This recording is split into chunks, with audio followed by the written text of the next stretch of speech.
విచ్చేసినటువంటి ముఖ్య అతిథి రాష్ట్ర ముఖ్యమంత్రి గౌరవనీయులు రేవంత్ రెడ్డి గారు, వేదిక మీద ఉన్నటువంటి సహచర మంత్రివర్యులు, శాసనసభ్యులు, కాంగ్రెస్ పార్టీ పెద్దలు, వేలాదిగా తరలి వచ్చినటువంటి కాంగ్రెస్ పార్టీ కార్యకర్తలకి, నాయకులకి కాంగ్రెస్ పార్టీ పక్షాన ధన్యవాదాలు తెలియజేస్తా ఈరోజు మహబూబాబాద్ నియోజకవర్గ ఇన్ఛార్జిగా నియమించినటువంటి ముఖ్యమంత్రి గారికి ధన్యవాదాలు తెలియజేస్తూ, మన అభ్యర్థి గత అనేక సంవత్సరాలుగా మీలో ఒకటిగా బతికినటువంటి బలరాం నాయక్ గారు పార్లమెంటు సభ్యుడిగా, కేంద్ర మంత్రిగా మనకు ఎన్నో సేవలు అందించి మళ్ళీ సోనియా గాంధీ గారి నాయకత్వాన, ఆమె గారి ఆశీస్సులతోటి, రాహుల్ గాంధీ గారి దీవెనతోటి, రేవంత్ రెడ్డి గారి యొక్క సహాయ సహకారాలతోటి మళ్ళీ మీ ముందుకు వచ్చారు.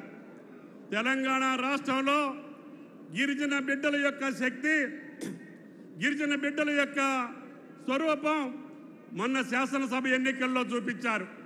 మన గిరిజనులు ఎక్కడుంటే అక్కడ 3 వన్నెల జెండాని కాంగ్రెస్ పార్టీని గెలిపించి సాక్షాత్తు తెలంగాణలో కాంగ్రెస్ ప్రభుత్వాన్ని తెచ్చినటువంటి ఘనత ఈనాడు తెలంగాణ గిరిజన బిడ్డలది అని చెప్పి మీకు ఈ సందర్భంగా మనం చేస్తున్నాం.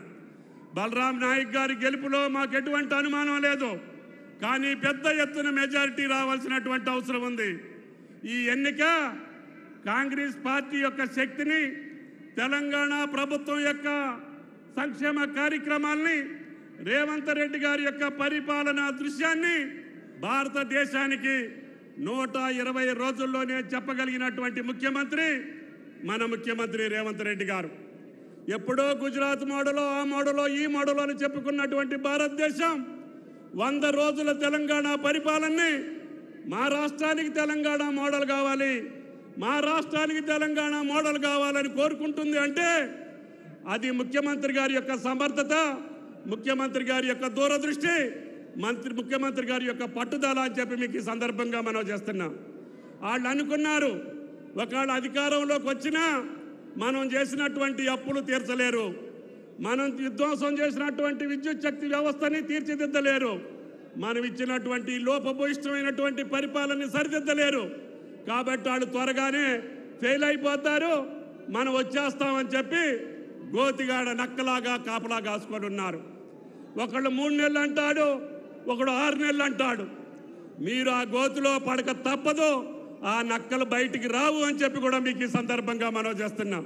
కాబట్టి తెలంగాణలో 15 సీట్లు పైచిలకే తెలంగాణ ప్రభుత్వం ఆధ్వర్యంలో రేవంత్ రెడ్డి గారి నాయకత్వాన కాంగ్రెస్ పార్టీ గెలుచుకొని భారతదేశంలో తెలంగాణ రాష్ట్రాన్ని అగ్రగామిగా నిలిపేటటువంటి బాధ్యత రేవంత్ రెడ్డి గారి ప్రభుత్వం తీసుకుంది. ఆయన ఇచ్చినటువంటి హామీలన్నింటినీ, సోనియా గాంధీ గారు ఇచ్చినటువంటి హామీలన్నింటినీ పూర్తి చేసే శక్తి సామర్థ్యాలు ఇచ్చేటటువంటి ఎన్నికలయ్యి మనం 16 సీట్లు 17 సీట్లు గెలిపించుకుంటే రేవంత్ రెడ్డి గారి ప్రభుత్వం పటిష్టంగా ఉంటుంది. రేవంత్ రెడ్డి గారి పరిపాలన దేశానికి, భారతదేశంలో వన్నె తెచ్చేటటువంటి పరిపాలన. తద్వారా కాంగ్రెస్ పార్టీకి జవసత్వాలు వస్తాయి. రాహుల్ గాంధీ గారు దేశ నాయకుడిగా వచ్చేటటువంటి అవకాశం ఉంటుంది. అది రేవంత్ రెడ్డి గారి పరిపాలన వల్లే సాధ్యమనేటటువంటి సత్కీర్తిని తెలంగాణ ప్రజలు సొంతం చేసుకోవాలని చెప్పి మిమ్మల్ని ప్రార్థిస్తూ, పెద్దలు గౌరవనీయులు బలరాం నాయక్ గారిని పెద్ద మెజారిటీతో గెలిపించమని చెప్పి మిమ్మల్ని అందరినీ ప్రార్థిస్తూ సెలవు తీసుకుంటున్నా. జై కాంగ్రెస్.